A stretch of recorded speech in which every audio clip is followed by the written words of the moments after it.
Oi, pessoal! Mais um dia aqui com vocês. Espero que todos estejam bem, como sempre. E, gente, hoje, agora, nesse vídeo, o meu cabelo decidiu se rebelar.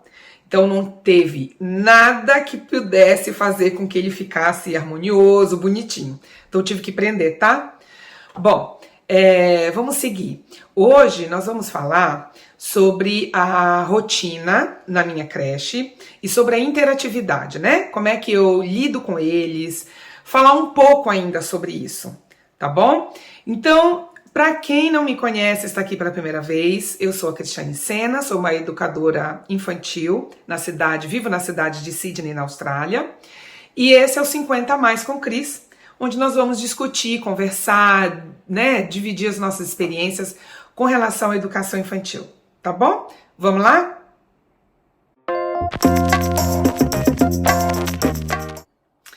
Bom, pessoal, então para começar, eu vou explicar, tá? Aqui na cidade de Sydney, na Austrália, como é que acontecem, o que acontece com as creches, como é que elas são denominadas e tal.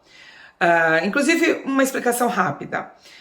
Aqui existem as creches grandes, que a gente chama, que são creches com mais de 10 crianças. Elas recebem desde bebês, né, de 0 e vai até mais ou menos de 5 anos, que é quando as crianças começam as escolinhas, tá? Então existe a creche grande, que se chama daycare. Além da daycare, existe aquelas que são dentro de uma casa com a família, tá? Então é o que eu tenho. É uma creche que ela tem um número de crianças reduzidas, então eu posso ter de 4 a 7 crianças, 4 crianças no máximo por dia, de segunda a sexta. Eu posso ter também de bebês até a idade de aproximadamente 5 anos, que é quando eles entram na escola, como eu disse. Ou eu posso ter 7 se eu ficar e atender o que a gente chama de um atendimento escolar à tarde, que é quando as crianças saem da escolinha, né, mais ou menos umas 3 horas, e aí das 3 até as 6 elas podem ir para essas creches, que no caso eu tinha essas crianças até o ano passado, depois com esse problema, né, até um pouquinho antes do problema do vírus. E aí quando começou toda essa história do vírus, eu não peguei mais 3 crianças na parte da tarde, então eu só tenho 4, que são as crianças que vêm de segunda a sexta, tá? Essa creche na família, a gente chama de Family Daycare. Então tem a Daycare só, que é a grande, com mais de 10 crianças, e tem a Family Daycare, que são essas que são nas casas das pessoas onde elas moram, que no caso sou eu, tá? Bom, a minha Family Daycare, o nome que nós decidimos colocar, é uma junção de duas coisas. É de Cubby House, e Cubby House é aquela casinha de boneca que as crianças têm, normalmente as meninas têm, né? A casinha de madeira, que é a casa de boneca, que a gente chama em inglês Cubby House. E a questão da ecologia, eco, né? De ecologia. Então, eu coloquei Cubby, de Cubby House, com eco, de ecologia. Então, ficou Cubbico. Então, esse é o nome da minha creche, tá? Então, chama-se Cubbico Family Daycare. Bom, agora eu vou explicar, a gente vai conversar sobre a rotina, né?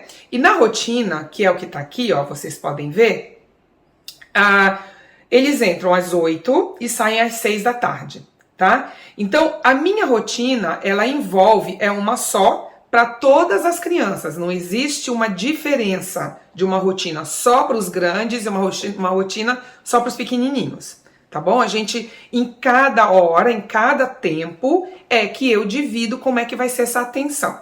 Então, por exemplo, de manhã, eles entram às 8, das 8 até as 9, 9 e meia, eles podem brincar. Normalmente é uma brincadeira livre, atrás, na parte de trás da casa, onde eles têm toda uma área do jardim com os equipamentos de brincadeira que eles podem ficar ali.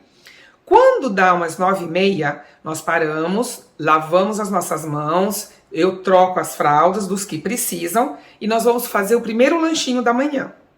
Depois do lanchinho é onde eu começo, das 10 mais ou menos até as 11 e meia, onde eu aplico as atividades que eu começo. Primeiro com atividade em grupo e depois com atividade individual. Então, vamos supor que o meu tema seja esportes, tá? E eu uso cada tema a cada 2 semanas. Depois, mais pra frente, eu vou explicando a minha programação educacional. Mas vamos supor que o tema seja esportes. Então eu defino quantas atividades esportivas eles vão aprender. E aí os pequenininhos, eles desenham, já começa a mexer com lápis desde 2 anos, 1 aninho. A hora que eu vejo que já anda, já começa a mexer com lápis. Então, 1 ano mais ou menos de idade. Então, os pequenininhos, eles pintam, eles desenham e ouvem as musiquinhas, né? Além dos livrinhos específicos para criança dessa idade. Os mais velhos, que já estão praticando o alfabeto, que já estão praticando a escrita, que já sabem as técnicas de desenhar, então, portanto, já desenham dentro das linhas, não é aquela coisa rabiscada como os pequenininhos fazem. Então, eu divido assim, cada um na sua idade, cada um com seus skills, com as suas habilidades. Bom, nós vamos então até 11h30, que é a hora que a gente para, vamos lavar as nossas mãos e ficar prontos para o almoço. O almoço ele começa mais ou menos meio-dia e vai do meio-dia até meio-dia e meia, 1h, que é quando a gente para, lavam as mãos, eu checo as fraldas e aí eles vão dormir. O soninho vai no máximo, da 1h da tarde, no máximo até as 3 da tarde, tá? E, assim, caso um deles começam a acordar mais cedo, eles vão para uma outra salinha, porque eu tenho um quarto só para dormir. Então eu fico com eles numa outra salinha, fazendo uma atividade mais calma, né? Mexendo com livros ou até mesmo brinquedinhos de montar, que eles têm que sentar e ficar ali quietinhos. E aí a gente espera até todos acordarem. Quando eles acordam, a gente de novo lavamos todas as mãos, eu checo todas as fraldas que precisam e aí nós vamos para o nosso lanchinho da tarde. Depois do lanche da tarde, que acontece umas 3, 3h30, eles ficam livres para brincarem com o que eles quiserem e é uma hora onde eu deixo, né, eles mais livres. Eu não aplico nada, nenhuma atividade intencional dentro da programação, porque eu acredito que, primeiro, para o entendimento e para eles aprenderem a programação, o melhor é fazer de manhã, cedo, onde eles estão com a cabecinha mais frescas, e à tarde é uma hora melhor para interagir com os colegas, tá?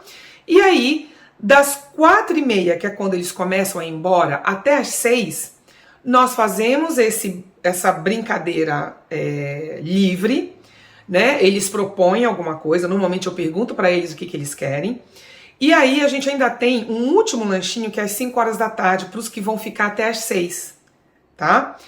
E aí a hora que chegam, vão embora. Então umas 4 horas mais ou menos eu já organizo todas as malinhas, já coloco todas as louças, né?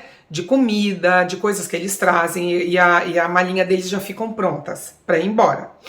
Bom, agora eu vou falar um pouquinho sobre a interatividade e as regras daqui, né?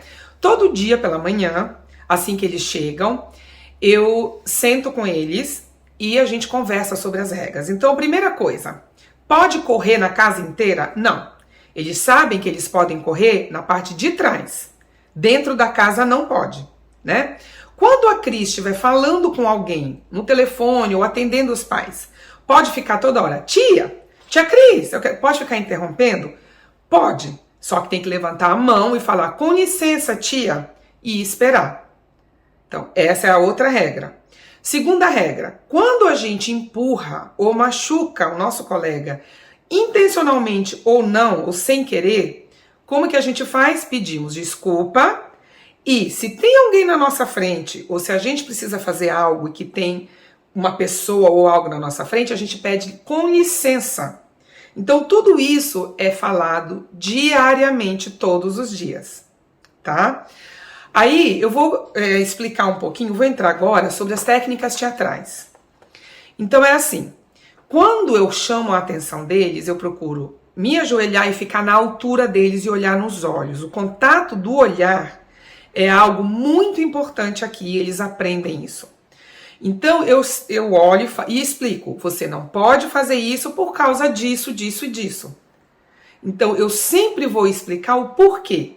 Eu não vou dizer não porque eu não quero, tá? É uma coisa que ajuda muito, gente. Uma outra coisa, quando eles estão com brincando ou usando algum brinquedo que seja um stick, um pedaço de algo comprido que eles estejam brincando e aí atinge sem querer o outro colega, olhar nos olhos de novo, chamar o colega, olhar na carinha dele e falar, me desculpe. Não é aquela coisa de, ai, desculpa aí, e aí sair. Não, não é assim.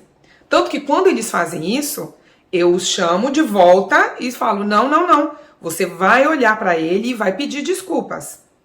Então a gente pratica muito. E uma outra coisa que eu acho que é o mais importante de tudo também, gente, é a questão da espera.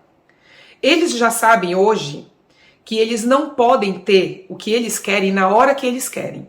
Ainda que essa coisa esteja assim disponível e livre, que eu possa simplesmente passar para eles. Eu sempre falo, agora não, espere 5 minutos. Tá? Quando a gente transita de uma atividade para alguma outra coisa, principalmente nas atividades livres que eles estão fazendo, eu nunca chego e falo, pessoal, vamos embora, vamos agora lavar as mãos. Não, eu chego e aviso, gente, meninos, 5 minutos mais e a gente vai ter que ir lavar as mãos para almoçar, tudo bem? E aí eles falam, tudo bem, Cris. E quando eu falo 5 minutos, já tá pronto para ir, tá? Então, essa coisa da espera, de esperar a vez, sempre que eu dou uma atividade grupal, como eles são muito pequenininhos, gente, eles têm que aprender desde muito cedo.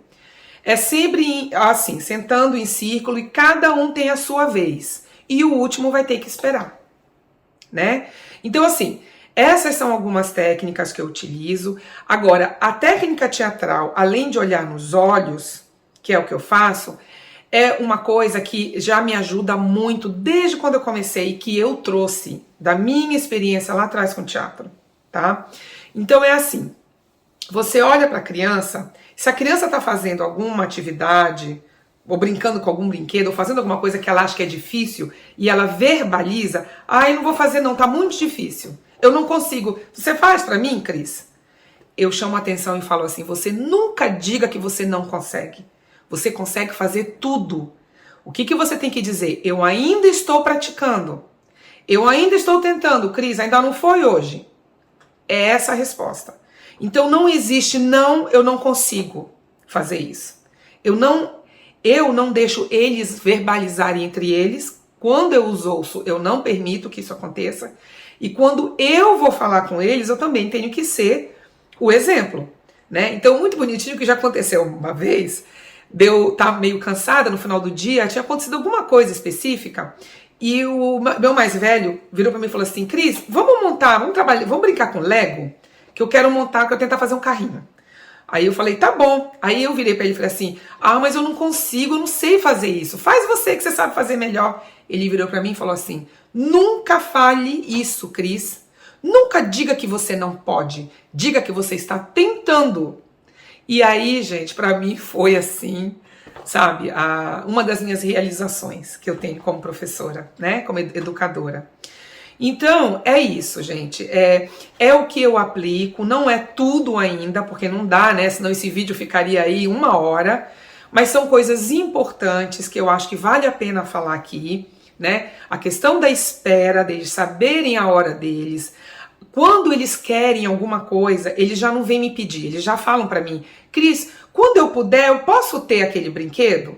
Aí você vê que já é diferente o discurso, entendeu? Por quê? Uma criança que tem tudo toda hora, a hora que quer, o que é que vai ser? Como que vai ser essa criança quando crescer?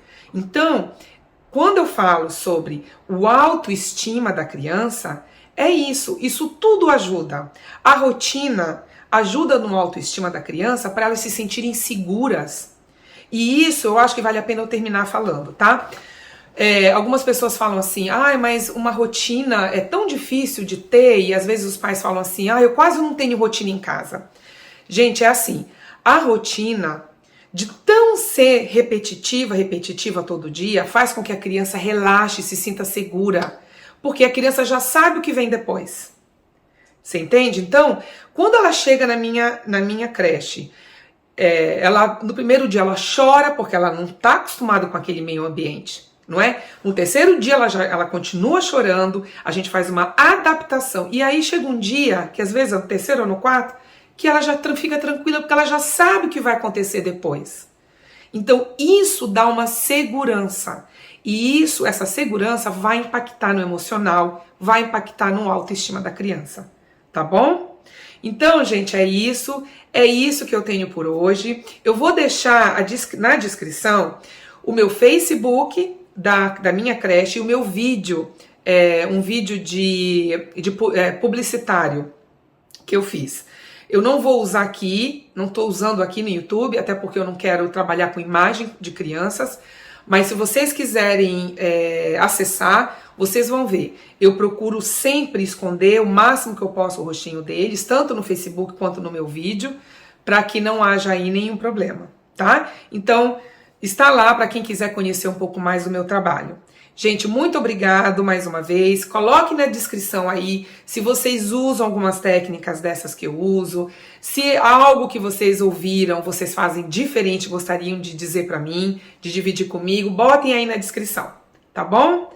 Então, um beijo, gente. Muito obrigada mais uma vez e até a próxima. Tchau, pessoal.